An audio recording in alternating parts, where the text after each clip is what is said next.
Hello friends, आप सभी का हमारे यूट्यूब चैनल पर स्वागत है। तो जैसा कि आप सभी को पता है कि जो आज का पुलिस का एग्जाम था 24 अगस्त का, वो खत्म हो चुका है पहली शिफ्ट का। तो पहली शिफ्ट के क्वेश्चन आंसरों की हम आंसर की लेकर हाजिर हो गए हैं। आपके आंसर की हमारे पास आ चुकी है, साथ ही क्वेश्चन पेपर भी आ गया है। तो चलिए हम स्टार्ट करेंगे। तो सबसे पहले सामान्य अध्ययन का कराएंगे।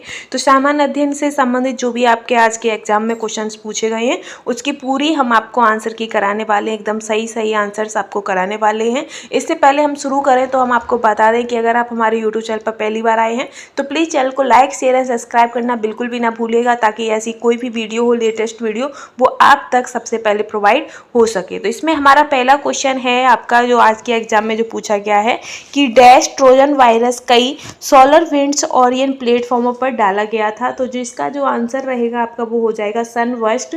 तो जो सनवर्स्ट है ये आपका ट्रोजन वायरस कई सोलर विंड्स ओरियन प्लेटफॉर्मों पर डाला गया था। तो ऑप्शन सी करेक्ट आंसर है पहले का।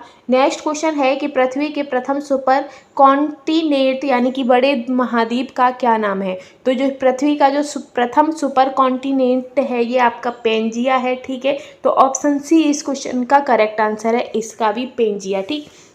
इसके बाद आता है कि कौन सा संगठन दुनिया का सबसे गरीब विकासशील देशों को ऋण और अनुदान प्रदान करता है। तो इनमें से कौन सा संगठन है, तो वो आपका विश्व बैंक है। विश्व बैंक आपका जो संघ है वो दुनिया के सबसे गरीब विकासशील देशों को ऋण और अनुदान प्रदान करता है। तो तीसरे का भी आपका आंसर ऑप्शन सी करेक्ट होगा, ठीक है। अब आगे हम बढ़ेंगे। चौथा क्वेश्चन है आपका कि वेदों में मानव अधिकार को निम्नलिखित अवधारणा से दर्शाया है। तो वेदों में जो मानव के जो अधिकार हैं उनको किस तो समानता के अधिकार से दर्शाया गया है वेदों में भी। तो ऑप्शन ए इस क्वेश्चन का करेक्ट आंसर है, ठीक है। पांचवा क्वेश्चन है कि हर वर्ष किस दिन को विश्व कला दिवस के रूप में मनाया जाता है। तो विश्व कला दिवस के रूप में आपका कौन सा दिन मनाया जाता है, तो 15 अप्रैल। 15 अप्रैल को आपका विश्व कला दिवस के रूप में मनाया जाता है, ठीक है। अब आपका छठवां क्वेश्चन है कि भारतीय संविधान का अनुच्छेद 252 मुख्य रूप से संबंधित है। तो जो अनुच्छेद 252 है वो किससे संबंधित है, तो छठवें का आपका आंसर हो जाएगा आपातकाल से, यानी कि जो राष्ट्रीय आपातकाल की उद्घोषणा से संबंधित है आपका 352 मुख्य अनुच्छेद, ठीक है। तो छठवें का आंसर आपका ऑप्शन डी करेक्ट हो जाएगा। इसी सीरीज में हम आगे चलेंगे। तो सातवां क्वेश्चन है आपका, सातवें क्वेश्चन में पूछा है कि महिलाओं और SC/ST समुदायों में उद्यमिताओं को बढ़ावा देने के लिए भारत सरकार द्वारा कौन सा कार्यक्रम शुरू किया गया है। तो सातवें का आपका जो आंसर रहेगा वो स्किल इंडिया हो जाएगा, क्या स्किल इंडिया। तो ऑप्शन सी आपका करेक्ट है, ठीक है। आठवां क्वेश्चन है कि विजयनगर साम्राज्य की स्थापना 1336 में किसके द्वारा की गई थी। तो जो विजयनगर की स्थापना है 1336 में, ये आपकी किसके द्वारा, तो आठवें का आपका आंसर हो जाएगा हरिहर और बुक्का। ये क्वेश्चन तो हर किसी को पता होता है कि विजयनगर साम्राज्य की स्थापना किसने की है, तो हरिहर और बुक्का ने। नौवां क्वेश्चन है आपका कि मेगा शहर वे शहर है जिनकी संख्या डैश से अधिक होती है। तो जो मेगा शहर, तो इसकी जो संख्या है वो 10 मिलियन से जिनकी संख्या अधिक होती है वो आपके मेगा शहर की श्रेणी में आते हैं। तो नौवां क्वेश्चन का आंसर हो जाएगा ऑप्शन सी। आगे चलेंगे, नौवें के बाद आएगा हमारा 10वां क्वेश्चन। 10वें क्वेश्चन में हमसे पूछा है कि किस भारतीय योजना का उद्देश्य असंगठित क्षेत्रों के श्रमिकों को 60 वर्ष की आयु के बाद न्यूनतम 3000 प्रति माह पेंशन प्रदान करना है। तो 10वें का जो आपका आंसर रहेगा वो ऑप्शन ए हो जाएगा, यानी कि प्रधानमंत्री श्रम योगी मान धन योजना, ठीक है। तो इसका ऑप्शन ए आपका करेक्ट रहेगा। 11वां क्वेश्चन है कि द क्रॉनिकल्स ऑफ नार्निया श्रृंखला किसके द्वारा लिखी गई है। तो ये 11वें का जो आपका आंसर रहेगा वो आपका आंसर हो जाएगा C.S. लुइस, यानी कि ऑप्शन बी आपका करेक्ट आंसर है, ठीक है। 12वां क्वेश्चन रहेगा आपका कि जन्म या अप्रशासन के माध्यम से जनसंख्या में प्रवेश करने वाले लोगों की संख्या का उत्प्रवास या मृत्यु से इसे छोड़ने वाले लोगों की संख्या के बराबर होने वाली स्थिति कहलाती है। तो 12वां का आपका आंसर हो जाएगा शून्य जनसंख्या। क्या रहेगा, ऑप्शन सी इस क्वेश्चन का आंसर करेक्ट हो जाएगा, शून्य जनसंख्या, ठीक है। आगे है कि भारतीय तकनीकी और आर्थिक सहयोग कार्यक्रम का उद्देश्य है। तो भारतीय तकनीक और आर्थिक सहयोग कार्यक्रम का जो उद्देश्य है, तो वो इसका क्वेश्चन का जो आपका आंसर होगा वो चौथा हो जाएगा, यानी कि तकनीकी सहायता एवं प्रशिक्षण प्रदान करना। ऑप्शन डी इस क्वेश्चन का आपका आंसर करेक्ट है, ठीक है। आगे हम चलेंगे नेक्स्ट क्वेश्चन पर। 14 क्वेश्चन है कि भारत के जीएसटी मॉडल में संरचनाओं की संख्या है। तो जीएसटी मॉडल में जो आपके संरचनाओं की जो संख्या है वो कितनी है? तो 14 का आपका आंसर हो जाएगा 4, यानी कि 4 है। ठीक है, फिर आता है WTO।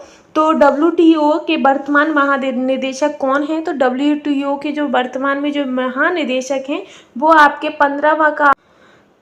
तो नेक्स्ट क्वेश्चन है इसमें कि WTO के वर्तमान महानिदेशक कौन है? तो के जो वर्तमान में जो महानिदेशक हैं वो आपके निकोजी ओकोंजो इवेला हैं। कौन है? निकोंजी ओकोंजो निवेला। ठीक है, तो ऑप्शन सी इस क्वेश्चन का करेक्ट आंसर है। 16 क्वेश्चन है कि प्रसिद्ध उपन्यास दी गॉड फादर किसके द्वारा लिखी गई है? तो जो 16वां क्वेश्चन है आपका उसका आंसर हो जाएगा मारियो पुंजो। क्या हो जाएगा? मारियो पुंजो। ऑप्शन ए इस क्वेश्चन का करेक्ट आंसर होगा। ठीक है, अब आगे है पैन। तो पैन का पूर्ण रूप क्या होता है? तो पैन यानी कि जो हमारा पैन कार्ड होता है उसको क्या कहते हैं? तो परमानेंट अकाउंट नंबर। तो जो 17वां का जो आपका आंसर रहेगा वो ऑप्शन सी करेक्ट हो जाएगा। ठीक है, स्थायी खाता संख्या। ऑप्शन सी इस क्वेश्चन का करेक्ट आंसर है। 17 क्वेश्चन है कि पृथ्वी की जलवायु प्रणाली के लिए ऊर्जा का प्राथमिक स्रोत है। तो पृथ्वी की जो जलवायु प्रणाली है उसका प्राथमिक ऊर्जा का प्राथमिक स्रोत क्या है? तो सूर्य होता है। ठीक है, तो ऑप्शन ए इस क्वेश्चन का करेक्ट है। 19 क्वेश्चन है कि भारत में वित्तीय आपातकाल घोषित करने का अधिकार किसके पास होता है? तो वित्तीय आपातकाल घोषणा करने का जो अधिकार होता है वो हमारे राष्ट्रपति के पास होता है। तो ऑप्शन ए करेक्ट है। इसके बाद हमारा 20 क्वेश्चन है कि फेसबुक ग्राहक सबसे महत्वपूर्ण सोशल मीडिया मार्केटिंग टूल के में से एक डैश के माध्यम से विशेष ऑफर और ऑन डिमांड प्रमोशन के बारे में पता लगा सकते हैं। तो 20वां क्वेश्चन जो है उसका आंसर हो जाएगा आपका चैटी पीपल। क्या हो जाएगा? Chatty people. ठीक है, अब नेक्स्ट क्वेश्चन रहेगा आपका 21 की निम्नलिखित में से कौन सी बांग्लादेश की राजधानी है? तो बांग्लादेश की राजधानी ढाका होती है, ये सभी को पता होगा। तो ऑप्शन सी करेक्ट है। 22वां क्वेश्चन है कि हर वर्ष किस दिन को अंतर्राष्ट्रीय निरस्त्रीकरण एवं अप्रसार जागरूकता दिवस के रूप में मनाया जाता है?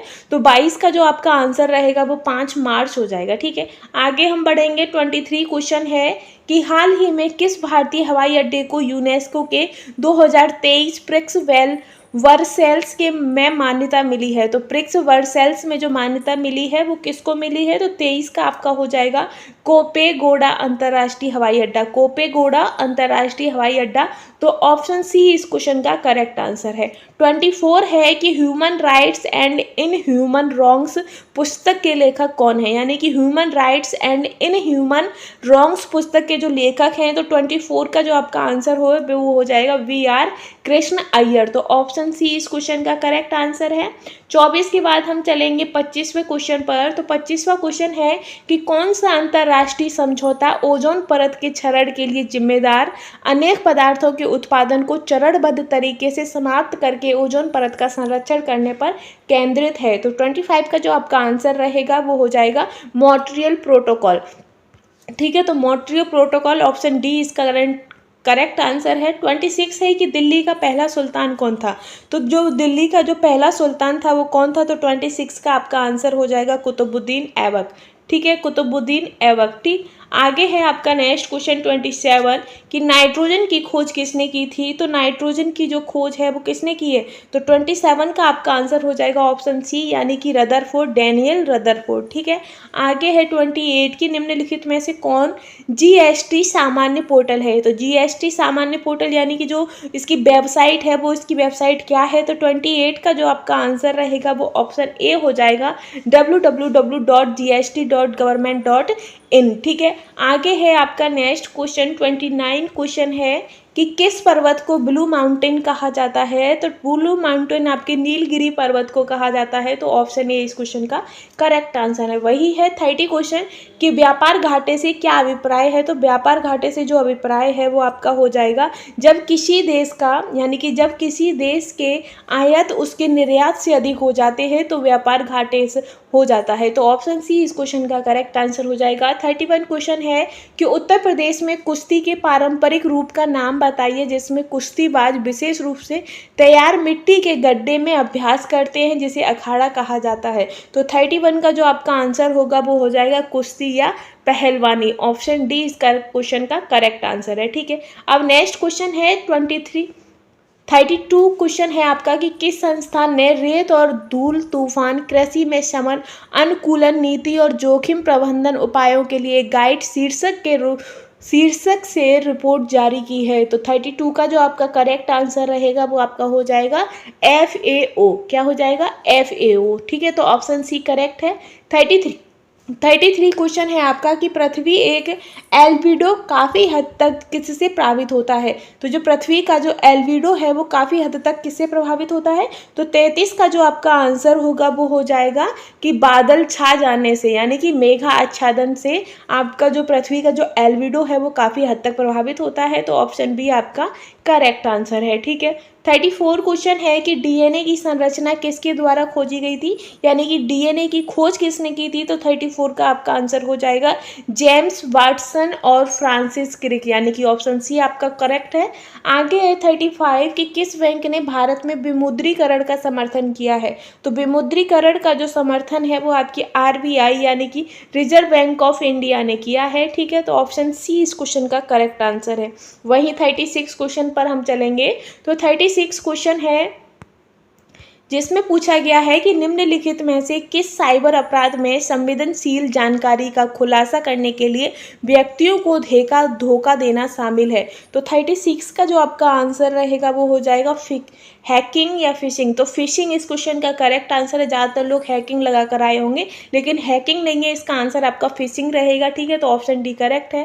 37 है कि साहित्य में नोबेल पुरस्कार प्राप्त करने वाले भारतीय थे। तो साहित्य में नोबेल पुरस्कार प्राप्त करने वाले पहले भारतीय कौन है। तो 37 का आपका आंसर हो जाएगा रविंद्रनाथ टैगोर। तो ऑप्शन डी करेक्ट है। अब हमारा जो जीएस के पोर्शन का जो आखिरी क्वेश्चन है वो है 38 कि जर्मनी की राजधानी कौन सी है। तो जर्मनी की जो राजधानी है वो आपकी बर्लिन है, और ऑप्शन सी इस क्वेश्चन का करेक्ट आंसर हो जाता है। तो जीएस के जो आपके आज के एग्जाम में 24 अगस्त के एग्जाम में आपके जो 38 क्वेश्चन जीएस से पूछे गए वो सारे कंप्लीट होते हैं। अगर आपको वीडियो पसंद आई हो तो चैनल के साथ बने रहिएगा। नेक्स्ट वीडियो आपकी हिंदी की आंसर की आ रही है। तो चलिए आज के लिए बस इतना ही। Thanks for watching.